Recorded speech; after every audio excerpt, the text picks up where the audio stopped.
Kasheeralatasha back with another video. This is a little life update, you guys. So I always say this in my videos, but we're still out here in Los Angeles. You know what I mean? I gotta put that in the front because it's really expensive to live out here. You know what I'm saying? And each year it's like you really have to ask yourself, do you need to be out here though? Seriously. If you're not trying to be famous, you ain't trying to be in the movies, you don't need to be out in California. It's like, then why are you?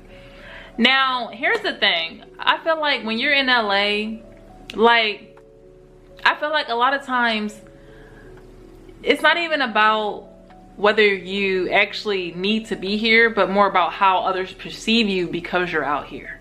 So people, they like to ride the high of the perception of Los Angeles.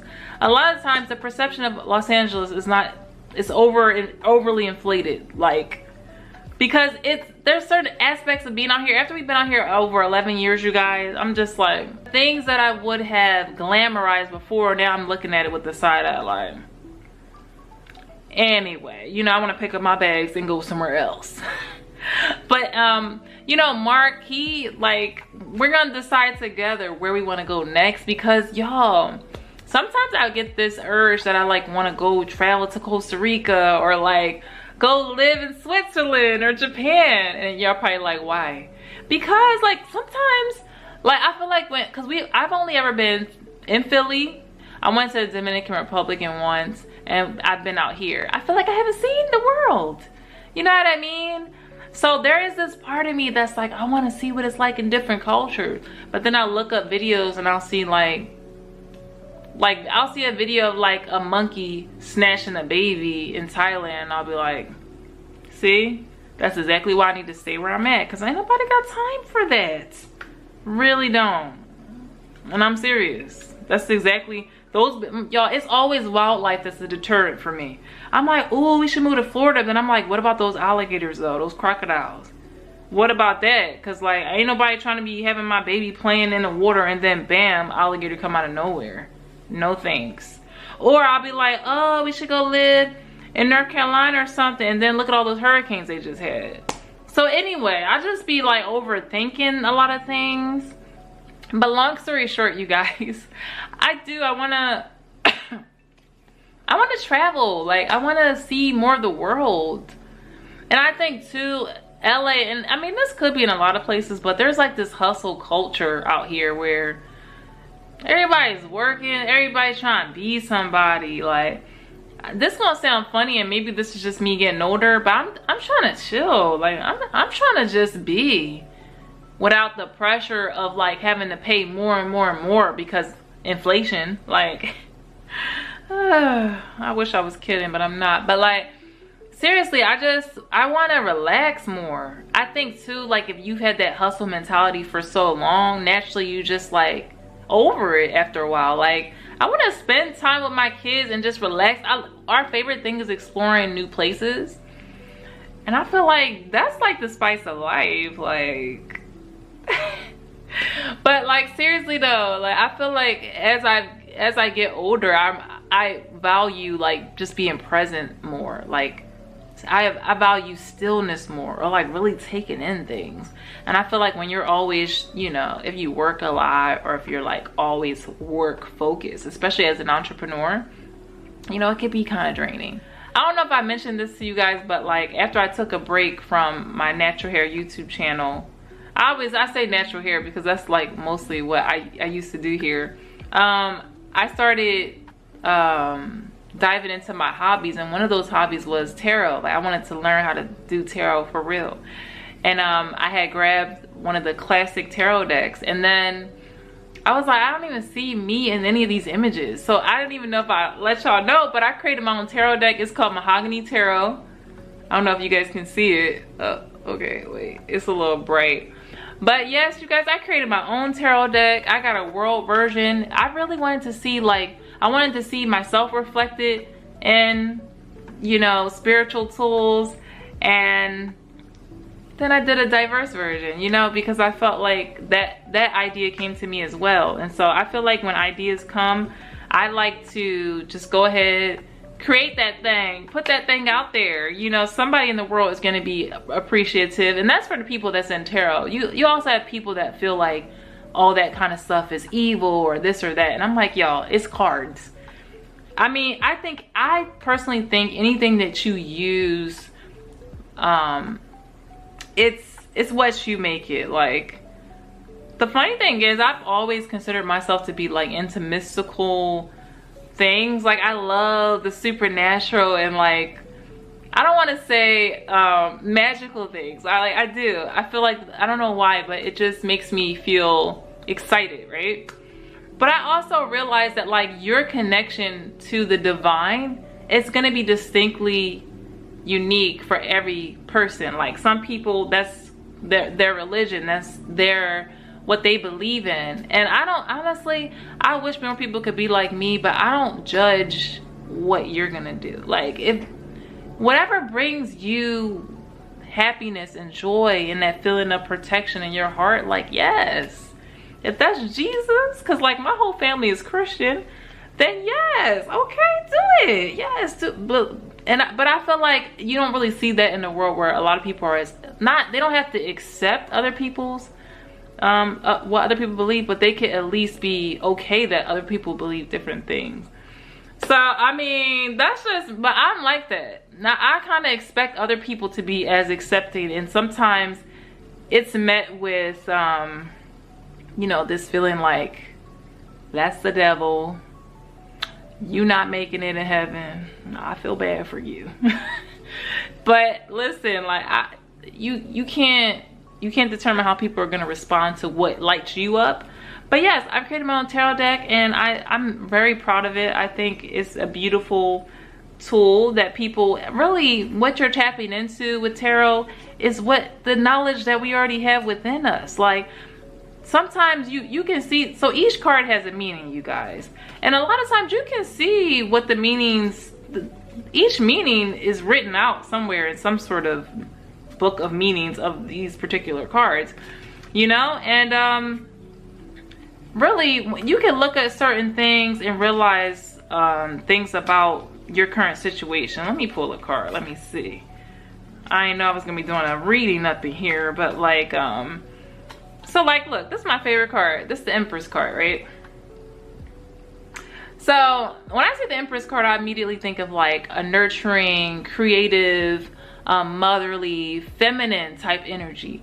When it's reversed, like, some people don't read the cards reversed, but if I pull this card and it's reversed, it could mean that, like, from a motherly, not motherly perspective, but from that feminine energy, maybe you're giving too much. Like, you're giving so much that you're not taking care of yourself. Like, you're not nurturing yourself. You're worn out, you're burnt out, you're trying to pour from an empty cup, you're exhausted. So I feel like if I tell you that that's how I'm interpreting this card, I can't see where the evilness is in that. You know what I mean?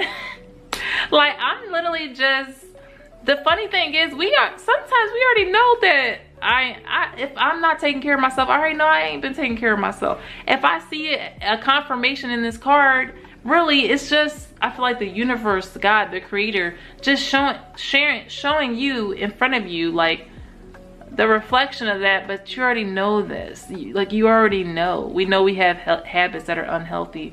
We know we have things that we're refusing to look at. Even, like, my main thing too right now is like emotions, you guys, because I feel like I'm learning how I respond to my emotions. I'm learning that, like, when I feel overwhelmed, what do I tend to do? Like, what is our coping mechanisms? And I feel like that is, honestly, that's like at the heart of what I do, you guys. Like, I'm trying to heal myself. Like, I had a really rough upbringing, you know. One of my parents was dealing with drug addiction. I was abandoned. You know, abuse. There was abuse between my parents, and it was just a hot mess. I'm pretty sure there was times where, you know, when you're a child, you're supposed to be able to be tended to, you know, and you're supposed to have that safety to know that, like, you're gonna look around, your parents gonna be there. I don't necessarily know if that was the case, like, there's a lot of memories that I was not verbal, and there's things that happened that I just couldn't process, you know, fights and all kinds of stuff. I've had to heal from that, and it's been hard. And honestly, when I make these tools, like I made a oracle deck too, y'all. But this one's not out yet because I'm still working on it. I want to make sure that it really hits on all the childhood trauma things, more important. I'm sorry, all the trauma elements. I want to make sure it really gets all the important ones before I put it out. But yeah, look, I got the abandoned, you know. Oh, it's probably too bright. But like, basically, sometimes at the root of some of our issues is childhood trauma. It's like trauma that you've carried into adulthood. Even the abandonment wound, like most people don't want to talk about it, but sometimes as a child, you think that your parent left because you weren't worth staying for. You know, you think the child could think, they internalize it. They think it's them. Because when we're kids, we think that our parents know everything. So if they leave, you don't think like, oh, they left because of some logical reason.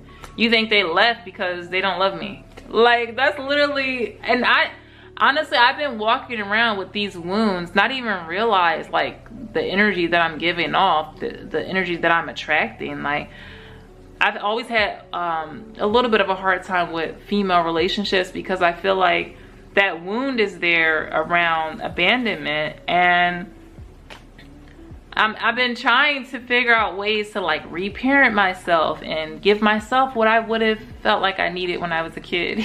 But it's a long journey, and I don't think it ever ends. So I'm always gonna be trying to infuse something empowering and healing within anything that I do. So just know, if you do want to take a look into tarot, or if you're already into tarot, like all of the stuff that I do with love. I do with the intention of just positivity and empowerment. So anyway, you guys, so that's kind of been my main focus, is my business, and I also offer tarot readings, and I want to do wellness readings, and that's really for people that sometimes you like, when you're trying to heal something, it can feel like you can feel alone on your journey. Honestly, I would offer it for free if I could, like, because sometimes I don't even like the idea that you gotta pay for support, you know what I mean? Sometimes that feels a little triggering to me, right? Sometimes you just want people to genuinely care about you and genuinely want to help you just because they love you.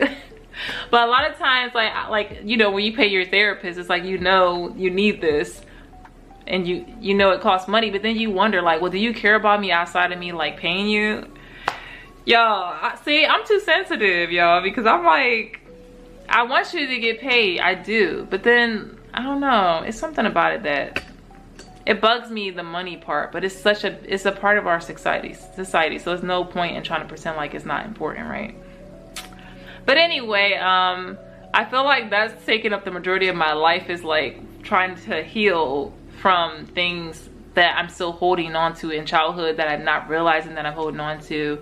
And even the learning about how I respond to certain emotions, like, yo, that's been mind-blowing. Because sometimes you realize that you don't even know how to process emotions. You know, like, can you sit with your emotions and not judge them?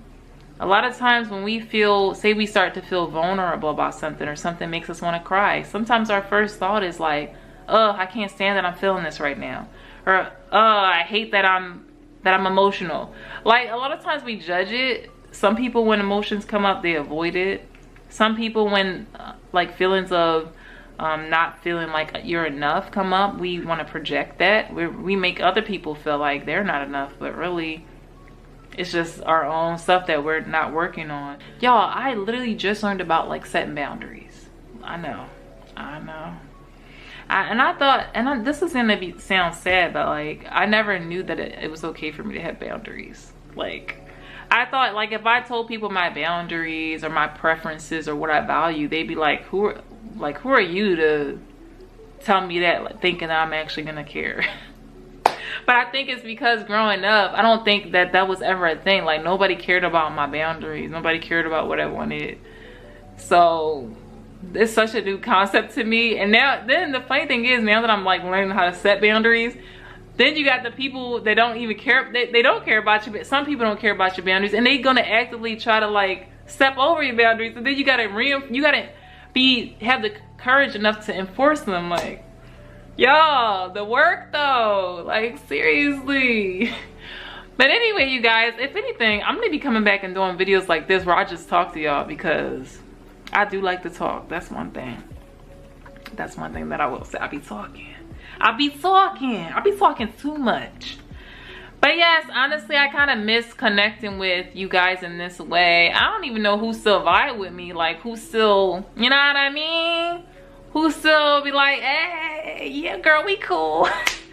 But yes, I think it's important. Honestly, if I do more videos like this, it's going to be around wellness. It's going to be around topics like what I was just talking about, connections with your family members, how to navigate setting boundaries with people and family members, girl.